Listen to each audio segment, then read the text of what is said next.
Okay, welcome to the first episode of the dating game.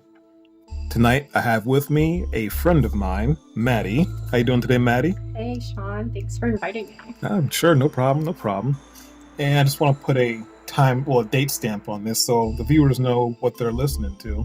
And today is January 10th, 2021.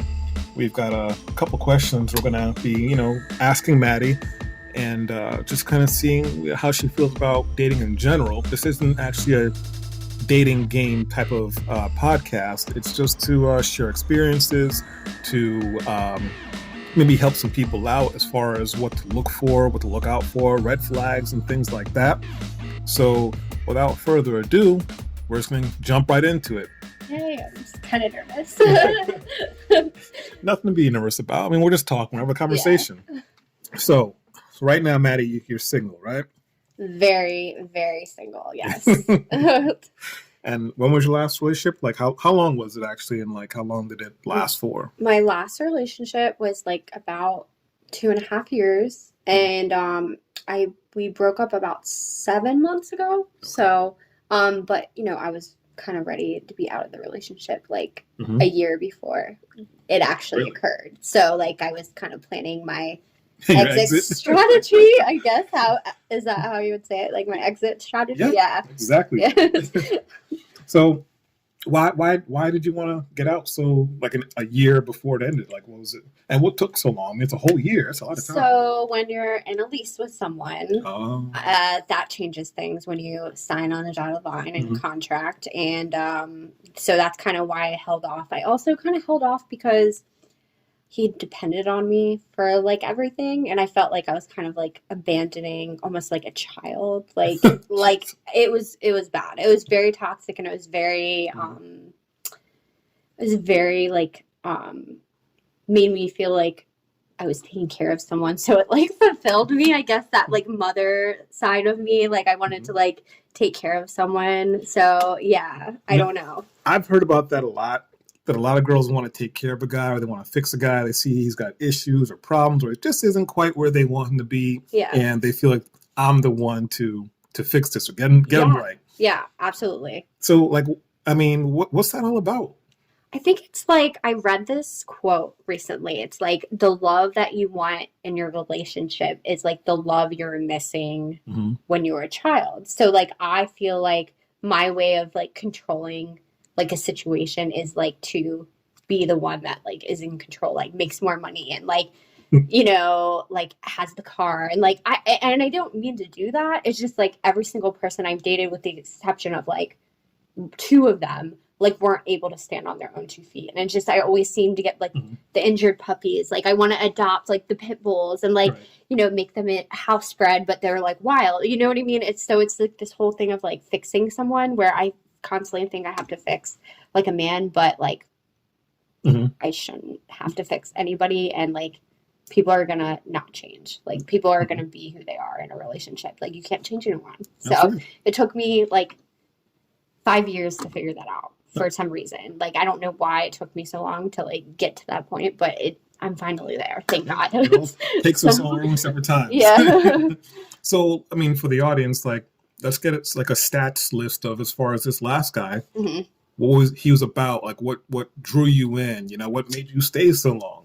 He was very caring, and he emotionally like I've never had someone be like an emotional support for me and like really be interested in like what I'm doing and like what I'm going through. So I recently went through this whole situation with my parents getting divorced like about 3 years ago, and they had been married for 35 years. So I went through this whole like, I'm an older child, but I'm going through like a divorce situation, and I was put in the middle. And he was so like, he was there. Like he would check on me. Like he emotionally fulfilled me, but he did not fulfill me in any other aspect. So, and I also no, and I also like felt that he was like really I didn't feel like he was going to cheat on me. Like I've always constantly had like trust issues in relationships, and I felt like he wouldn't cheat on me. Like he was very loyal per se, but after the fact I found out other things. But so he did? I wouldn't want to say he cheated, but he definitely was like using social media to like call people and like try to flirt with them. So like I don't know that he actually cheated, but I just have heard stories from like people that I know that have called me and said like, oh my God, I'm so glad you broke up with him. He was calling me on Facebook at night, like when he was wasted, trying to like have sexual conversations. So Now, okay, so since you found out about that and you felt that he might have been reaching out to people, like, do you consider that cheating? Like what's your standard for cheating? So I think actual emotional cheating is worse than like physical cheating because Now, see, I'm the other way. I think physical cheating is worse than emotional because for me, like, once you've crossed that line of, you take your clothes off or just, you're sharing, saliva and stuff like that, then that to me is like a betrayal you can't come back from, at least for me. Well, I personally never cheated on anybody, and I've actually never emotionally cheated on anyone either, which is kind of wild. But I feel like for me, emotional cheating is more because I value like that emotional connection. I feel like, but I get what you're saying. Like, yeah, definitely like swapping fluids. Like, yeah, that's beyond. You can't come back from that. But I mean, I've also had like a wild drunk night where you like black out and you don't remember anything, like not brown out, like black out. So like I can kind of see, like, obviously it was in college. It hasn't happened recently. It's not like I'm blacking out every weekend, but I can understand where like slip ups could happen. Right. I personally wouldn't be able to get past it because I'm very set in my ways, but I know other people have worked through things like that. So right. Yeah. Okay. So when you're looking for a mate, and I'm going to assume, even though I feel like I know, but I don't want to, Yeah. So are you into the males or the females? Because the listeners don't know. I'm strictly dickly. Okay. I've definitely tried to, in college, like, try that whole thing out. Get your foot in the pool. I think women are beautiful. They are. I think their bodies are beautiful. I can respect somebody who has a beautiful body, or even like I love all shapes of women. I think women are beautiful in general, but I definitely like guys. I mean, there's no. Gotcha. More for me. Yeah, exactly. There's no varying off of that for me. So yeah. Okay. So yeah. So like I said, as far as like, what do you look for? I mean, do you have like a set of like standards or bullet points that like the next guy you find, I want him to have a car. I want him to have a job for more than 2 years. I want him to have an apartment or a house, or he has a high school education or a diploma. What are your standards? Yes. What do you look for? And what are you willing to kind of look the other way, or at least say like, okay, he's on his way to this? So my standards have definitely changed in the past 5 years, but I definitely feel as though if I'm going to be in a relationship with someone, they have to make the same amount of money as me, or like give or take 25,000 or more. Okay. Just because I can't date someone that makes like half of what I make, because then they just can't keep up with me like financially. I also want someone to have at least a bachelor's degree, like go to college, got a degree, because like in this day and age, I mean, unless you're like, have a trade or something, you're not going to make any money if you don't have a college degree. That's just like the way of the world. And then also steady job, has to be able to keep a job for, at least like you were saying, 2 to 3 years.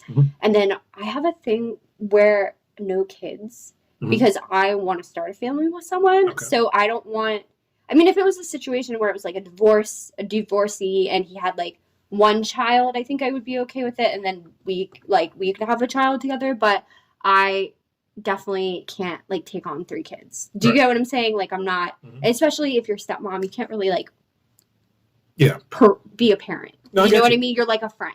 So I don't know. That's just my 2 cents, but I think those certain things is always what I look for in a guy, and I can immediately like. If I go on, I've been using Facebook dating recently. Because I don't like Tinder. I don't like Bumble. I've been using Facebook dating. It's also nice because you can see like, oh, this person's friends with this person. Oh, they're probably a drug addict. Or like, oh, this person's friends with this person. Oh, they're probably like from Hagerstown, and I am not really trying to like hang out with people. No offense against Hagerstown, but that area is a little sketchy for me. So it's kind of nice. So I go on there, and it's like I can immediately look at someone's profile and be like, this is a fuckboy, and I'm trying to like change like my way of like thinking. So like I'm trying to like people that I normally wouldn't like, right. and like X people that I would like to like change like I guess my habits, because I always seem to like go for like non-committal, emotionally unavailable people. Okay. Yes. Okay, so rewinding a little bit, because I always like to try to get clarity on this this term, because I've heard what the term what it means, but like I feel like it's a little bit different for everybody. So go ahead and outline to us like what a fuckboy is. A fuckboy will tell you whatever you want to hear, that they know you want to hear, in order to get in your vagina, and will make you feel like trash the entire time. Is there a way to figure out who is a fuckboy before it gets to that point? I mean, usually appearances, like baggy pants, like, you know, tattoos everywhere. Like it's pretty apparent. Okay, no, that like when you see one walking down the street, usually, you know, you can spot one a mile away. But I mean, you can't always go off of appearances, because I recently dated someone who had it all together, and he was telling me all the things I wanted to hear, but I think he actually was a fuckboy, and it disguised as like somebody who I thought like met all my criteria. Got it. So you never know. It's just kind of one of those things you just kind of figure out. You didn't follow up with that guy? Did I what? You didn't follow up with him? Like, you know, as far as like you didn't see where it went? So we kind of on and off dated for like 3 months, but he kind of like put me through the ringer. Yeah, it was like weird. It was like I was always on, like I always felt like I had to put on a performance. Like I never could feel like I could be myself. Like I always felt like I always had to like impress, or like, and then it's like, this is the thing that like gets me in relationships. So like I'm very guarded. Right. But when somebody makes me feel comfortable and like start putting walls down, and we start like opening up about like past and like talking about like the future and like what, like when you meet someone where your ideas and like what you want in the future like aligns, you get that feeling like, oh my God, like I feel so close to this person. Like I've known them forever, like, or in a past life, or I believe in all that stuff, but like, oh, this might be my twin flame, da da da da da. So that's a new term. Twin flame is basically like a soulmate. A twin flame is like somebody who was a soulmate in like a past life, and you meet them and you get that like deja vu feeling, like, oh my God, I've known this person my whole life. Like the way they touch me, like I feel, you know, like I felt this before. Right. So, where was I going with this? So basically, like I can see a fuckboy a mile away, but sometimes you can't, because like they got the camouflage on. Like for the first 3 months, you know, it's like basically being like the first 3 months on your best behavior, and then after there's 3 months, then you're like, you know, I've never dated anyone who like didn't have time for me, like wouldn't make time for me. And I'm not like one of those girls where I'm like, oh, you have to hang out with me every single day. Like we have to have dinner together every day. I'm like, all I ask for is like maybe on a Friday night, like let's hang out, spend the night. Yeah. Then you go to work next day. I go to the work the next day. But he couldn't even like give me that. Oh, wow. So, and he would like make excuses, and then I would be like sitting on the couch for a couple hours by myself and like getting drunk and like crying, and it was like not like a good place to be, you know. And then that was when I was like, oh, he is a fuckboy, but he's just in disguise. Like he's disguised as a good guy. So those damn Transformers. Exactly. You gotta watch out for them. Yeah. So yeah. So I'm going to move on to a few other questions as far as like dating. So I know you said you haven't been on Tinder and Bumble for a while, and I haven't seen or checked out what Facebook dating is like. But do they have like the swipe culture as far as like swiping left? Okay. Yeah. So you X out people you don't like, and then you like heart the people that you like. Yeah. Got it. Yeah. Okay. So, because we all know, you know, the first impression in pictures is kind of what everyone looks at first. Right. I mean, let's be real. You probably look at the description later on, but you got to be physically attracted to the person first, to at least see if you want to find out more about them. So that being said, what do you look for? What do you have preferences? Do you like a certain type of guy? Type. The type? I have a type. What's your type? Over 6 foot. Oh, God. Time out. Now, I'm only saying time out because I'm over 6 feet, so I'm not worried about that. Yeah. But what is with, if it seems females, they always have this hard line, like he's got to be over 6 foot, and then they're like 5'4". No. Yeah, I'm 5'4". Yeah, well, I'm literally 5'4". No, Yeah. you gonna count a guy who's like 5'10"? I mean, that's pretty close to 6 foot. It's just like when you hug somebody, you want to feel like, I don't know, you're being, I don't know, you're being like overtaken. I don't know. I just like feeling like, I don't know, I like to be thrown around. So I need someone to handle that. What if he's perfect in every other aspect? He's hitting all the check boxes, but he's 5'5". I mean, I've dated a short guy before. I've dated somebody who was like my height. Okay.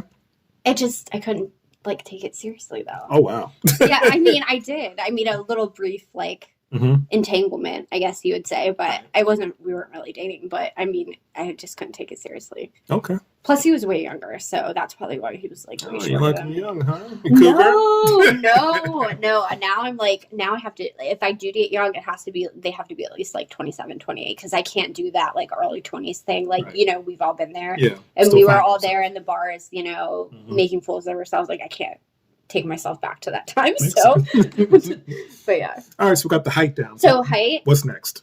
I don't know what it is. And this is like probably something that we probably can't cover on this podcast, but I've just always not been attracted to Caucasian males. Dun, dun, dun. I've never been. I think my first boyfriend, Ryan, in high school, he was Caucasian, and I was totally attracted to him, but he was also over 6 foot. Oh. So that maybe so that's it balanced out. Maybe that's so even though he was white, he was tall. He was tall, and he had like a little swag to him. I think like African American males just have this like confidence to them that I think go on. That is like attractive. I don't know. Like I just feel like they have a confidence to them. Like they don't apologize about it either. Okay. Is it the swag? I mean, I don't know. Do they all have it? Do we? Every single one I've ever dated or had interactions with, yes, has like this confidence that's like super attractive. I think like any person that walks into a room and like demands attention, that's like attractive to me. Like because even though I am super outgoing, sometimes I like to like sit back and evaluate the situation before I start being like my loud self. So I think when someone walks in and everybody like looks at them, I think that's like a whole thing that's like super attractive. Well, I guess I'm super ugly because it doesn't happen to me. That's not what I'm saying. But I'm saying when I go and walk into a room, like no one sees. I feel like I'm like I'm stealth. Like, but that's cool though, because then it's like, but you still have swag. Yeah. Like I've known you for a while. You definitely have swag. Oh, thank you. So I picked some up the other day. But I know when I went to for New Year's last year, not this past last year, for 2019 going into 2020. Like I said, I don't profess to have swag. I mean, I guess I do, maybe. I think it's more or less at my age, I care a lot less. Maybe people are misconstruing not caring for swag, but like I said, when I was out for New Year's, I was dressed up pretty nice. Like I'd planned out this suit for a while. Yeah. And it was a slim fit suit, black shirt, bow tie, had like blue and black in it. And normally when I go out, like I said, I'm invisible. Even when I go to the bar, I'm invisible. I don't know how. You're so damn tall. That's how I feel. I mean, like, I'm a pretty tall guy, you know, but I feel like I'm still invisible. I go to the bar and like takes a while for me to drink. Yeah. But during New Year's this night, I feel like it was like my swag or whatever energy I was carrying, plus the suit, because there was so many girls, you know, they were looking at me, they were talking to me, they were asking me questions, this and that. And I was just like, what is going on? Because it's not alcohol. I've been around girls with alcohol before, but like, I guess just the way I was carrying myself. But were you comfortable? Yeah. Did you feel like $1,000,000? I did. It was your internal vibrations giving off that thing. I think, so you know what? I think part of it is, they say that when a guy has a girl, there's just something within other girls. They know that. Yeah. And they want that guy. Absolutely. And I think because I was with my friend, you know, not that we were like together, but I was with a girl and I wasn't concerned about looking for any other girls, whatever. I think my energy changed and they picked up on that. And they were like, ooh, look at this guy. Let me talk to this guy. Let me get this guy, you know? Because I wasn't paying anyone else any mind. But when she went to the bathroom, these girls would come up and start talking to me. And I was like, oh, wow, this is definitely weird. Can't really put my finger on what it was. Maybe it was a suit. Maybe it was the energy. But I do feel like girls can pick up on that. Oh, they definitely can. They definitely can. I can go to a bar and spot like couples a mile away. Like, now, you know, why is that? Why do you guys always want someone who's already taken? Oh, I have never gone after someone that's taken. Okay. I've never. Except for once. Oh, I see. and you know the person, and they had lied to. Well, they didn't really lie. They more like I was drinking, and I almost like got to the point where I was blacking out, and they were like, "Oh, by the way, I have a girlfriend." I like didn't remember. Oh. So it was a sneaky. But I've never gone after someone who's married. I've never gone after someone who's in a relationship. I actually respect like relationships and like marriages. So I'm not like that, and I think I would probably die of embarrassment if I did sleep with someone who was married. Okay. Oh, dang. No, so, all right. So going back to the traits. Now, what do you? We touched on height, and we touched on race, complexion. Yeah, slightly. But I've also dated like a guy that was like half Asian, half white. Like I've also dated a Hispanic man. So like it's not like I'm only. But I've never been attracted to Caucasian males. I don't know what it is. Okay. Maybe it's the Trump supporter. I don't know. I'm pretty sure not all Trump No, supporters. not all that I'm saying, but you never know. Good chance of them being though. Yeah. Okay. 50-50. What about size-wise? I'm not talking about size down there, although we might get to that. But are you into like the bigger guys, like teddy bear types, looking to the slender guys, or like someone who's in the gym has got some definition to them? I mean, I usually like tall and scrawny, but I definitely have also dated like what are people saying now, like dad bod? Oh yeah, and I think that's like super attractive. So define me what a dad bod is. I think I have one. Like, but... You definitely do have a dad bod. It's like muscles up top. They have like strong legs, but then they maybe have a little belly. Don't tell everybody about But yeah, no, I mean, I think like now that I'm older, it's like for me, it's like not even about like looks anymore. It's like about like chemistry and like if you vibe with that person, like, and you feel like they're going to tell you the truth. Yeah. I got you. Yeah. Okay. Yeah. So like looks at this point, it's just kind of like beyond that for me. I don't really care what someone looks like at this point. They could be like purple, yellow, and green, but if they like emotionally, sexually, and fulfill me like in all other ways, like I'm cool with it. Okay. Yeah. All right. So like I said, we're going to recap again. So we touched on height. We touched on race. We touched on body size. All right, guys. Now listen up. We're gonna get some information from Lady here. How about the size down there? Does it matter? Does it really matter? Does it make it? It does matter. It does matter. Okay. Size matters. I personally can't go like too big, like Donkey Kong big, because I'm just not built for that. Okay. But I've also had sex with someone who's like, I would say small, medium. And I mean, he was good and bad. So, I mean, the small, medium guy was? Yeah. Okay. So he like jackrabbited me, but like it was great. So, like, I mean, I don't think it really matters about size, but I'm kind of like more on the medium, large size because I can't really handle like tons. Yeah. If you get what I'm saying. I'm picking up what you're putting down. Yeah. Okay, so staying on this topic, it's we're both like laughing right now. I mean, it's a topic that everyone wants to know about, and I think it definitely does differ. It's not about the size; it's about the motion and the technique, and also like if you do extracurriculars, because I feel like a lot of guys are out here, especially like this younger generation, eating ass. I don't want my ass ate. Wow. I would like to, other things, but I don't want my ass ate. Okay. So yeah, yeah. Has that happened before? Yes. Oh. Hello. And I was like, ooh, okay, no. Did you stop? This is not me. Yes. Okay. Absolutely. All right. All right, guys. So no ass eating. Back door is just for exit only. Yeah, not happening. So. Sorry. You're laughing at me. No, it's true fun. Though. It's true. Hey, I mean, to each their own. I mean, like, a guy wants to go down and do that, then that's on them. Some girls, they're into it. They're like, yes, please, I'll have another. Fingers. Okay. Slipping in, like, that's okay, but, like, I don't want mouths down there. I don't know. Okay. All right, so size, you want medium to large.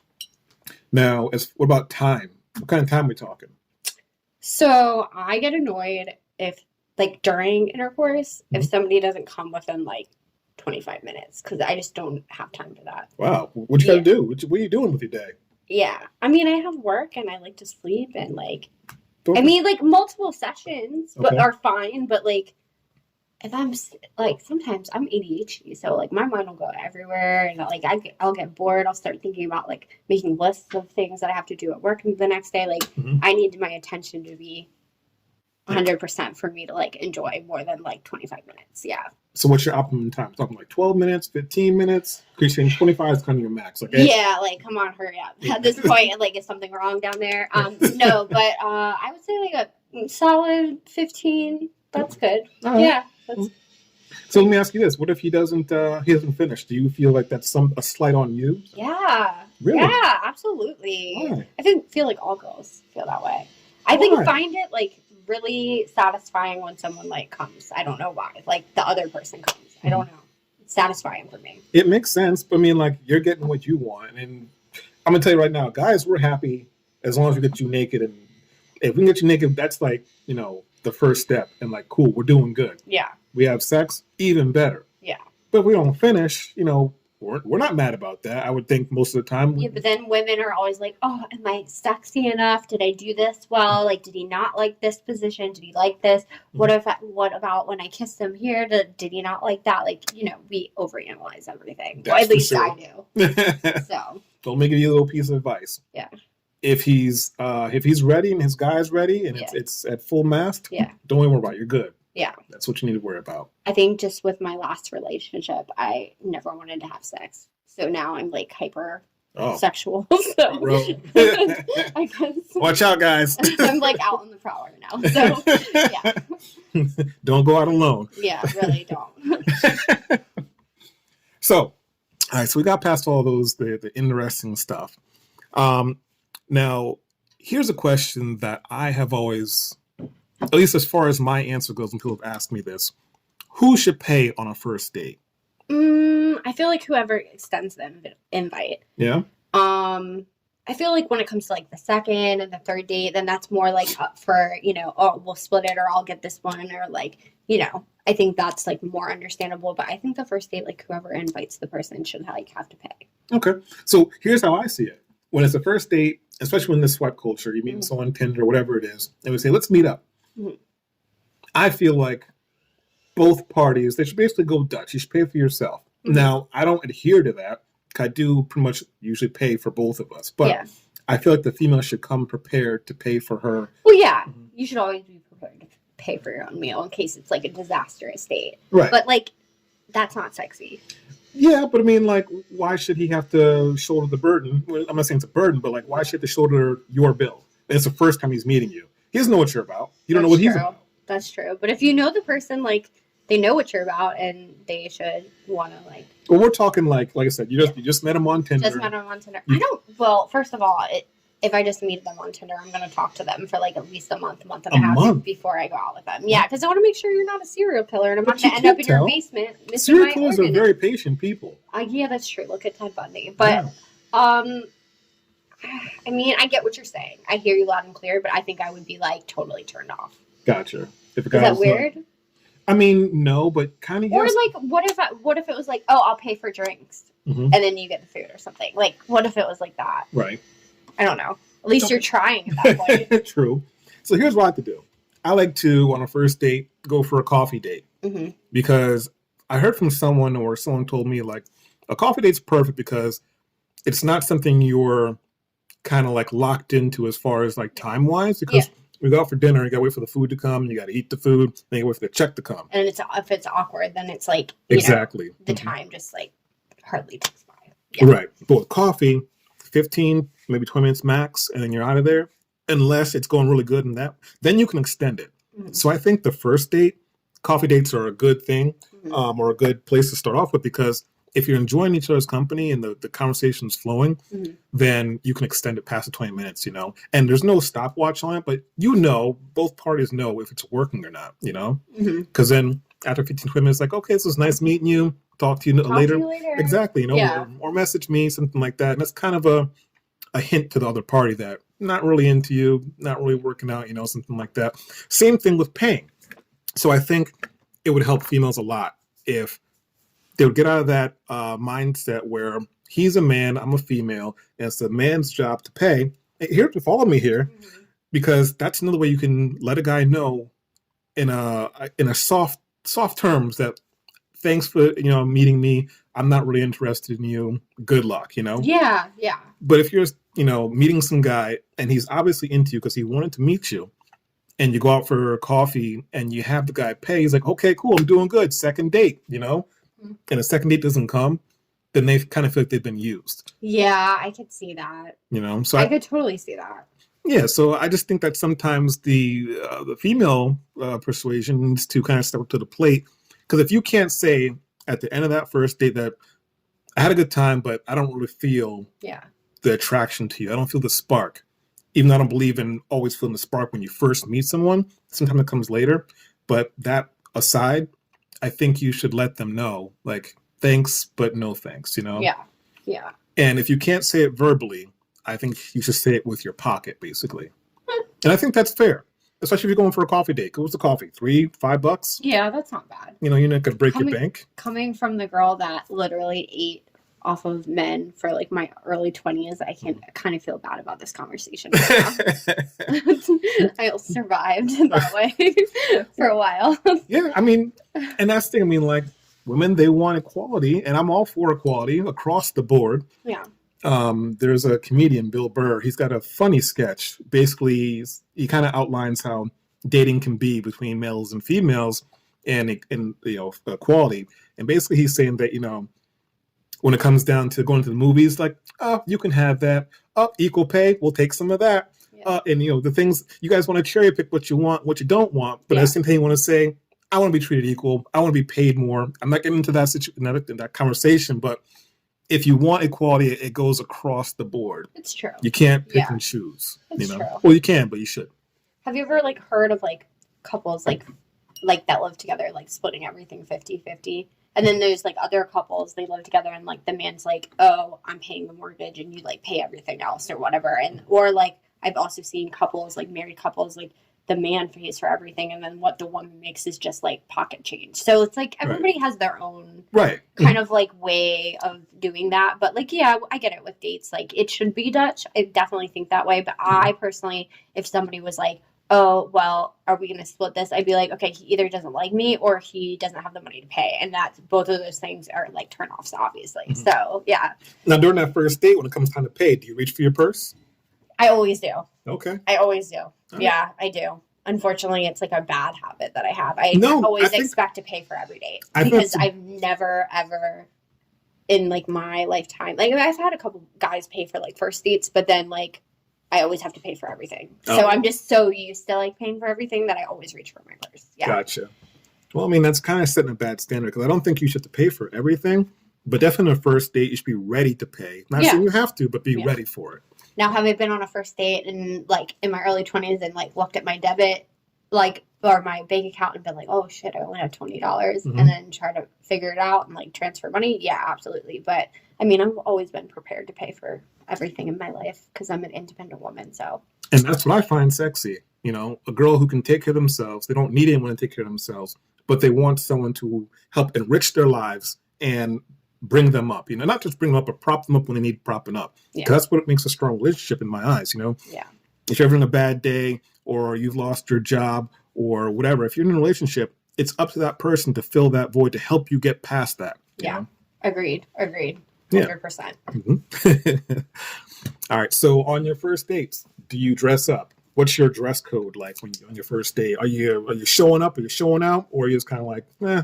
So I don't feel like I like to show all the goods on the first date. No, define the goods. My boobs and my butt. Mm-hmm. I don't like to show them both in one sitting. So I usually choose whatever feature I want to highlight, and I'll cover one or the other. So I don't I just don't. You be having your ass out? Yeah, I don't. But you know what I mean, tight pants and then a shirt that covers it, or I like to balance out my.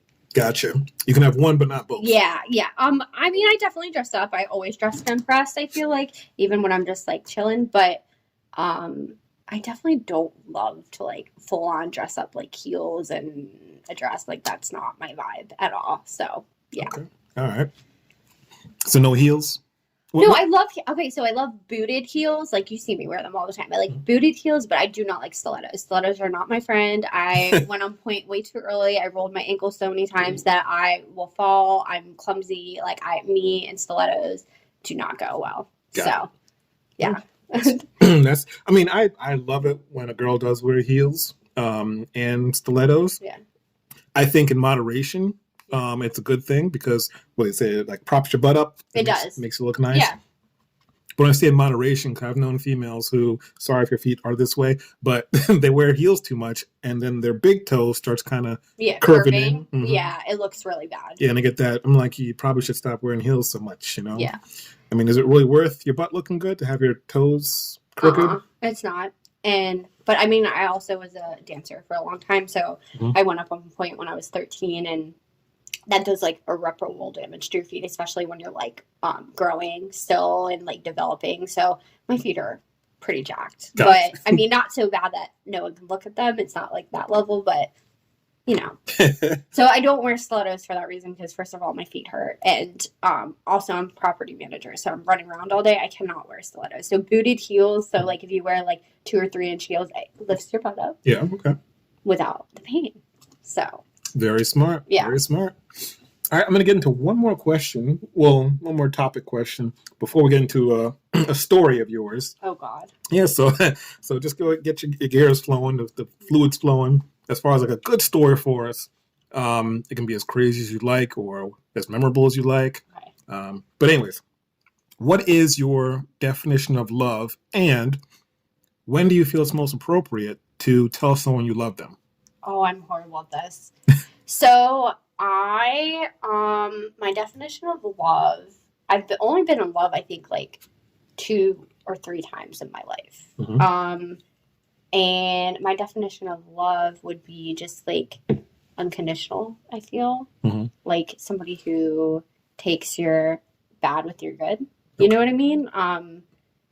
Like someone who you vibe with and you feel like comfortable with, and like it's that relationship is like above anything else that you've ever found. You know what I mean? Like that person's like so important to you. So, I mean, I don't really know what like my definition of a love is, because to be honest with you, I'm 33 years old and I don't feel like I've actually had like a real adult relationship where it's like 50-50. Mm-hmm. So I don't really know what love looks like for me, but I guess when I find it, I find it. I don't know. Does love have a feeling, do you think? Do you know, like, can you feel it? Like, as far as like... it's like an endorphin. Like, you feel it. It's like a drug. Yeah, you're like obsessed and then you feel it like everywhere, you know? Yeah. Like, yes, it's definitely, you can feel love. But sometimes it's not coming from the other person. Maybe sometimes it's just coming from you. One-sided. Yeah. I have been there. Yeah, so. Oops. So as far as like, how soon do you start telling someone you love them? The earliest I've ever told anybody I love them was like 2 months in, I think, which I think was very soon. And so my problem is like I'm very intense. I'm an Aries, so I feel love. I'm going to tell you, I can't like not say I love someone. So I think what happens with me is like when I get in a relationship, I get so excited and it's like so new, and then like, you know, we're vibing, and then I like come on way too strong. Oh wow. And so like when I first start dating someone, they get so excited about me, and they're like, she's so pretty, she's got so much going on for her, and then I like start to put my wall down. Mm-hmm. And then they're like, oh, this person's kind of intense and kind of like scary and maybe overbearing, which I don't feel like I've ever been overbearing, but like I don't know what I do, but I scare people away. So I'm really good at it. So it's like, hey babe, how's your day? And you're just like, I love you. It's like... No. And it's usually, you know what it is with me? It's like sometimes like sex is so good that you say crazy stuff in the bedroom. That's happened to me once. It's really crazy. So I'll like say like, I don't know if I can say this on here, but I'll be like, I love blah blah blah blah blah, and then sometimes you're like, I love you. Like it slips out. It slips out. Yeah. So like I would never be like, oh, I love, like, I don't know. I've had so many people like pass away. Like I've had like my really close friend Frank pass away. Like I recently had my grandfather pass away. So like I live with like the thing where it's like I even tell like Brittany I love her. Like when I get off the phone with her, like I just have to tell people I love them because like if something happens, like I want them to know I love them. So like I don't take it as like I love you, I want to marry you. I take it as like I love you, I appreciate you, and I appreciate you being my life kind of situation. Like it's not like the word I love you I think is like overused now, and I'm a member of that club. But I just want people to know like I love them and I appreciate them, I guess. So that's where I'm at with it. But it definitely scares people off. That's for damn sure. I'm the opposite. It takes a lot and a while for me to say I love someone. Even right now, it's kind of hard for me to say. I know you're like stumbling over the word. I look. But like even my family, like my mom, my dad, anyone, like it's just something I don't take lightly. I mean, I do love people. I do have love for people, but for me, it's just a term that I don't throw around lightly, and that's just a me thing. It's different for everybody. Yeah. I think while I'm throwing it out like candy. So, it's trick or treating. Don't get your love. But yeah, but the grand sizes. Oh my god, it's too much. Yeah, but it's you should definitely. Well, I'm not telling you what to do, but I think you should, at least for me. So I'm not a person who swears a lot or very often. Yeah. But when someone hears me swear, they're like, "Oh man, he's serious. Exactly. He's pissed. He means business. He's pissed." Yeah. Yeah. And that's how I feel about the word love. Like when you hear me say it, you know that I actually really mean it. Yeah. Sometimes I'm just going to throw around like the word the. It's more valuable that way. You're not like tarnishing the word. Right. Yeah. Exactly. Like I do. But yeah. All right. So is 2 months really too soon? It's different for everybody. You might find that person where you guys just, you guys are meant to be together. Yeah. Twin flame. There you go. There you go. Twin flame. Yeah. And you both feel comfortable using it. So it's different for everybody. At least that's why I see it. Yeah. I mean, I feel like I won't really know someone like loves me, like no matter how many times you say it until you're like engaged. Really? To be like, yeah. You need a rock on your finger for it to know what you're doing. Hell yeah. Like, I mean, I think marriage is like a huge deal. Like, I'm not entering that like lightly, and I will not like it, which is why I'm 34 and I'm still like, But so many marriages fail though. I know. So it's how can crazy. you know that because you have a ring on your finger that's real? So I used to think that was endgame, but now like with everything that happened with my parents, and I've seen so many of like my friends get married really young and get divorced, it's like, is that really endgame? Like I don't know anymore. Like I don't know. I always used to think like it will be the best day in the world when I get engaged, but like I don't really even think that's like exciting anymore. I don't know. I just want to find, I guess my thing is like I'm trying to find that like perfect yin to my yang, like my best friend, and then like build on that. You know what I mean? So yeah. I got you. Have you ever seen the movie not Hitchcock, Hancock? Hancock? Yeah. Like with like Will Smith. Will Smith, yeah, where he like has the allergic reaction. Yeah, that's like one of the funniest scenes. That's Hitch. Oh shoot! No, I haven't seen that one. So Hancock, he's a superhero. Oh yeah. Okay, so you've seen it. Yes. I like that movie. Maybe not the whole movie, but kind of at the base of the movie where I forget the white woman's name, the actor, but basically they are meant to be together. Yeah. And throughout time or whatever, they keep finding each other. And kind of the twist of the story is when they find each other, they both become vulnerable. Yeah. And I think that's important in a relationship. And I think that's when you found that person, that you become vulnerable. Your guards drop. Yeah. And you kind of feel more open to everything in the world, but at the same time your senses are heightened because that person makes you feel that way. So like I said, that's what I took from that movie, that you feel more vulnerable. And I felt that with one person, maybe two. Also kind of like as another example, the Hulk. The Hulk is an angry guy and he wants to smash, right? But the one thing that always calms him down is Betty. Yeah. His woman. Yeah. Exactly. Yeah. She's the one who can bring it out of him. Yeah. We're not talking about the new Marvel Hulk where it's actually Black Widow. We're talking about the older Hulk. So all those people out there who watch comic book movies and read comic books, talking about the older Hulk. All that is over my head. I've seen one of them. Right. But yeah, I think a good indication of when you found the right person, or you know, when you're asking yourself, how do I know it's the right person? When you think about them, when you miss them, and when you feel that emptiness, Yeah. you know, and then your guards dropping around them, you're just happy. You know, I think that's a good indication you found the right person for you. Yeah. So, moving on to our next part of this segment, which we're almost done. Crazy. Yeah, I know, right? It's just time's flown by. I know. So, give us a story. Okay. So I have this situation in my life. Situation or situationship? No, it's neither of those things. So I have this person who, and I kind of want to get your advice on this actually. So I have this person who is not my standard type. Mm-hmm. Elaborate, please. Caucasian male. Under 6 feet? Under 6 foot. Republican. Oh my God. What? Yeah. Oh my God. Get wild, out. Wild. So we've known each other since 2006. Mm-hmm. Literally right after I graduated high school, when I went to college. I know him because one of my suite mates went to high school with him. And I would always go home with her and party. And I think it's like Howard County.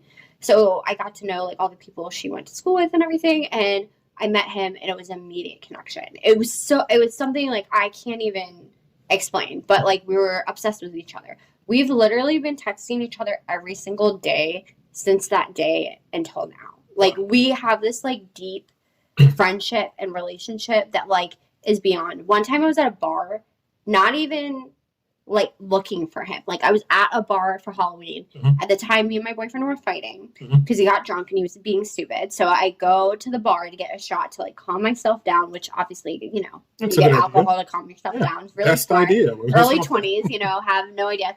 And literally I walk down the stairs and the crowd parts and he's sitting at the bar. All right, Moses. Like so weird. And then one time I went out in DC and I literally run into him. So it's like everywhere I would go to Ocean City, I would run into like it's so weird. And it's like every single time we've like tried to date, it's like the timing's off or he's with someone or I'm with someone.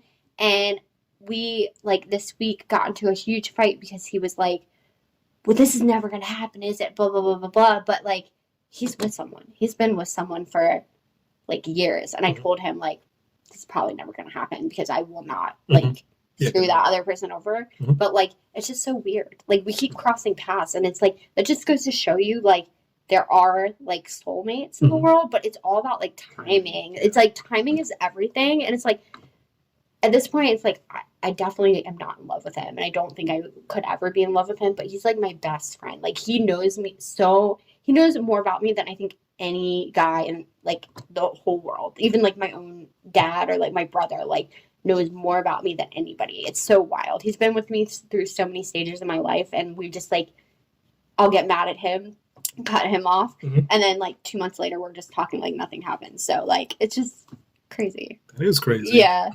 So what if he was like, I dumped my girlfriend. Let's give this a try.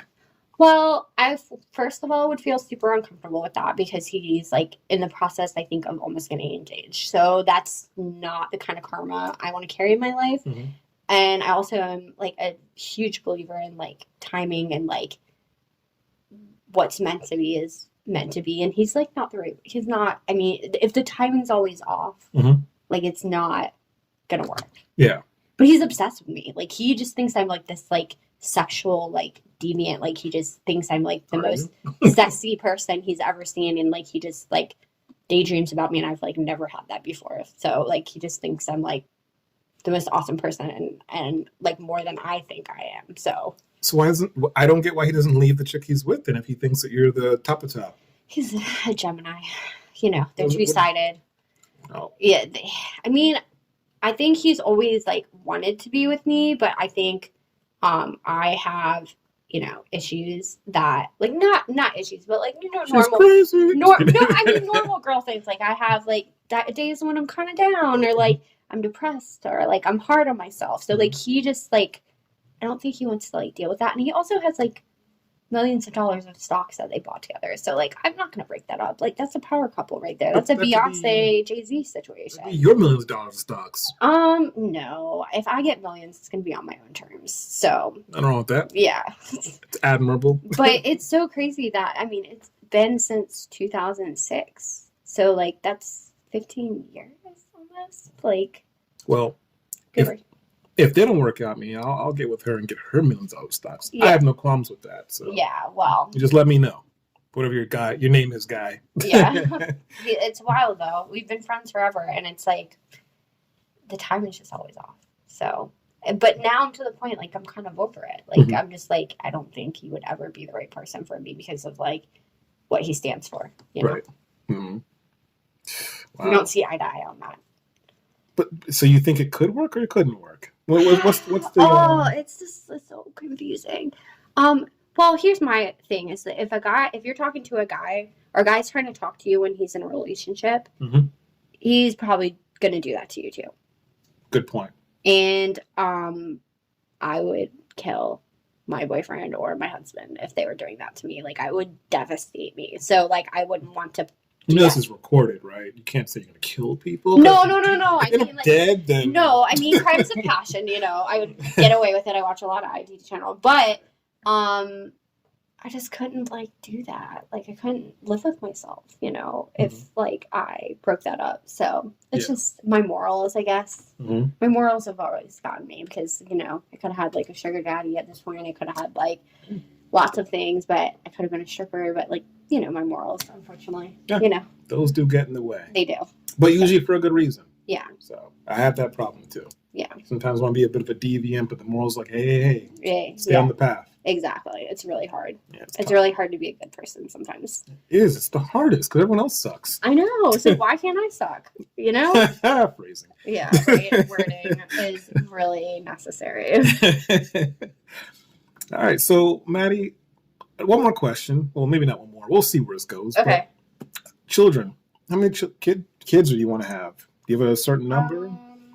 What's the I ratio? feel like 2, 3 is good. Anything over 3, that's overwhelming. No baby factories for you? No. I mean, but here's the thing. It's like, I feel like I'm not a religious person, but whatever Atheist? the divine or God or whatever blesses me with, I'll be super happy about. Because I think I might have, like, fertility issues. So, like, if I'm able to have kids, I'll just be blessed that I'm able to have kids, you know? So, Right. Yeah. I've heard that a lot. A lot of girls seem to believe, not saying that it's not true, but I've heard that they have fertility issues and also cysts on the ovaries. Yeah, that's Seems to me. be very. That's me. I'm starting to wonder, like, is it really as prevalent as I'm hearing it is? So, you know what the problem is? The problem is that in the generation I grew up in, immediately when you turn 13, they're like, put them on birth control. What? Yeah, I got put on birth control when I was 13. So, because my moods were all over the place and my periods, I've always had bad periods. I have PCOS and endometriosis. So, like, mine are super, super, like, painful. So, they put me on it immediately, but all my friends got on birth control. So I've literally been on birth control since I was 13 years old, and I've tried every single birth control. And you're not supposed to stay on certain birth controls, like the implant or like the shot, Depo-Provera. You're not supposed to be on that for more than like a year. And like our generation's been on birth control forever. So I actually got off of birth control 7 years ago, and I haven't been able to conceive. So I know that there's. You've been trying? No, it's not like I'm been trying, but it's not like I've been blocking it either. Oh, wow. You know what I mean? So, like, it's just like, you know, I know that there's something wrong, but I think, like, that's going to take. But, anyways, I'm going way too deep in this. If I'm blessed to have kids, I'll be blessed to have kids. If I can't have kids, I'm definitely going to adopt because I feel like I really want to adopt or, like, hire somebody to have a kid for me. Yeah, with a surrogate. It's a little bit more like. You used to only hear about celebrities doing it, but I feel like it's a little bit more accessible now that, like, all these people are out here having, like, fertility issues. Right. Than it used to be. So. Yeah. Thoughts. But, I mean, again, like, I believe everything happens for a reason. I manifest everything in my life. Everything that I manifested for myself for 2020 actually happened, minus, like, coronavirus, because I didn't bring that on. But. That wasn't your fault? No, that wasn't me. I didn't wish for that. But, I feel like whatever is meant to happen will happen. And I'm not, like, pushing myself for it. It's not like, oh, my God, I have to have a kid. Like, it's not, like, a pressure I put on myself. Mm-hmm. I love my dog though. My dog's my baby. I'll have 1,000,000 dogs if I can't have kids. So I've also heard that before too. yeah, I'll adopt every dog in and Frederick County. Oh, okay. Will you also pet all the dogs? Yes, Yeah. I would love it. I would love it. So my little dog is my life. So I mean, obviously dogs are not people. It's like a different They're experience. not? Well, I've seen so many profiles and girls say, "Oh, I have 2 fur babies." Yeah, you know? that's what I say, fur babies. But you know, they're not like people. It's different. You can leave them for multiple hours as long as like, you know, you take them out and stuff. But with babies, you can't do that. So it's a little different. I mean, you could, but it wouldn't be a good look. I also don't think that maybe any of the situations I was in were the right situation to be having kids. So maybe like it was like somebody with guardian angel was like protecting me or something. I don't know. I don't know what the situation is. I just know I've been checked 1,000,000 times and they tell me I'm fine. So tell me it's a go, but you know, we'll see. Okay. So here's something I kind of live by, especially in this day and age. I think you should not sleep with someone that you can't see yourself having a child with and being there, like sacrificing your life, not in the sense where you're killing yourself. Yeah. But sacrificing your life and saying, you know what, I need to do what's right and keep this relationship going for this child. You know, for the child with the dad. Yeah, absolutely. So, I would buck up if I got pregnant and me and that person were not getting along. I'd be like, okay, we need to like go to counseling or get through this because like we're stuck together. We're gonna have to figure this out. Yeah, because the child didn't ask to be there. No, absolutely. And I feel like I grew up like, even though my parents were married, a very dysfunctional like relationship, and I would never want to bring a kid into that. Right. You know, ever. I would want them to come into like a space of like happiness and harmony, you know? Yeah, I get it. Totally. Yeah. I mean, I'm not bragging, but like my parents are still together, and that's kind of love that. My heart. That's kind of what I look for as well in someone, which you can never really tell if it's going to last, you know, a year, 2 years, the whole rest of your life. You don't know. But I look for the potential in someone where it's going to last the test of time, and you're going to get through thick and thin together. There's going to be good times. There's going to be bad times. Yeah. There's going to be times when you guys fight, times when you guys don't see eye to eye, and even times you guys might even lie to each other. But you got to know that you guys are in it for that long haul. Agreed. So, yeah, when it comes down to kids, I think that we need to get back in the mindset where if you're going to sleep with somebody and there's a possibility of having a child, that you have to be, you're locked in. You know, there's no other way around it. Yeah. That's just my opinion. But I know there's lots of single moms out there. Yeah.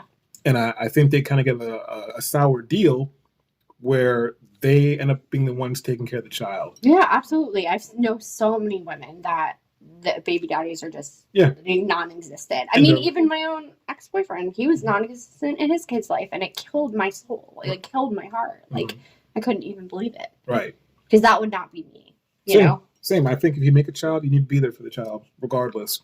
I think it's great that there are guys out there that'll step up to the plate and take care of some other guy's kid. That is so beautiful to me. It is.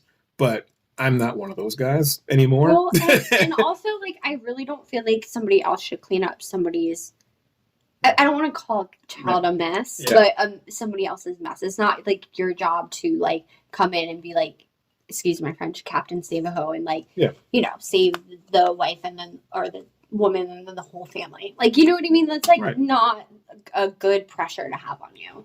I agree with you wholeheartedly. You know, it shouldn't fall on the next guy to take care of that situation.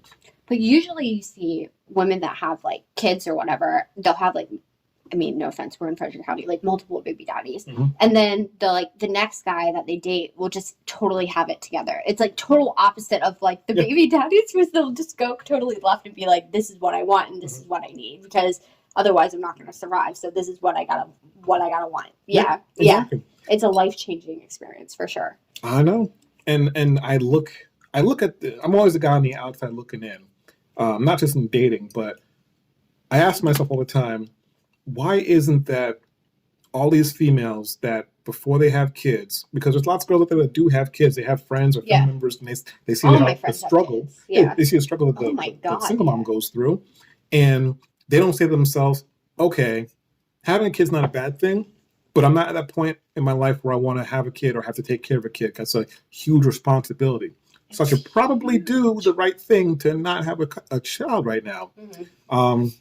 Also, I have an ex that she told me, she said she wanted to have a child before she was 30, whether she was with the guy or not.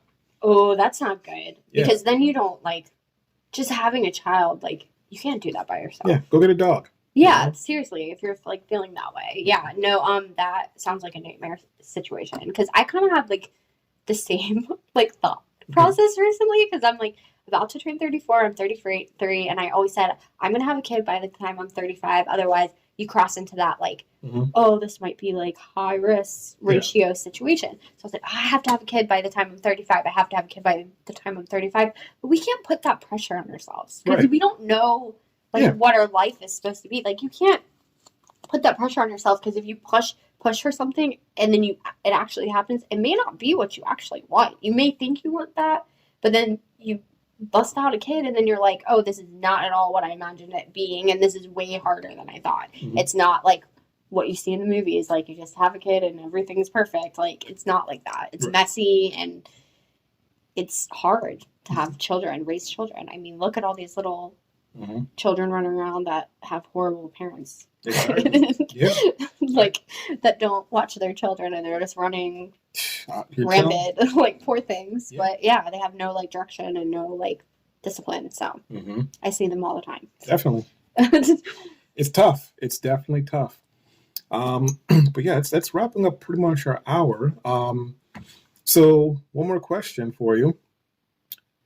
How do you feel about abortion versus adoption? I'm just kidding. We're not going to talk about that this episode. Oh my God. Maybe. I'm so nervous to answer that. I know. It's a tough topic, tough question. But yeah, maybe next time. Okay. Yeah, we should do this again. This was actually, like, really fun. Yeah, cool. I loved it. Glad you had fun. I had fun as well for a first inaugural episode. I'm the first one. There you go. You popped my podcast cherry. I totally did, and I will take that. Oh, whoa. All right, guys. So, yeah, we're wrapping up the first episode. If you like what you heard, go ahead and drop some comments in wherever the comment section is. If you guys want me to have Maddie on again, if you guys enjoyed our conversation, definitely let us know, and we'll make it happen. But that's our time. I don't have an outro just yet. It'll come eventually, but thanks for listening. Peace.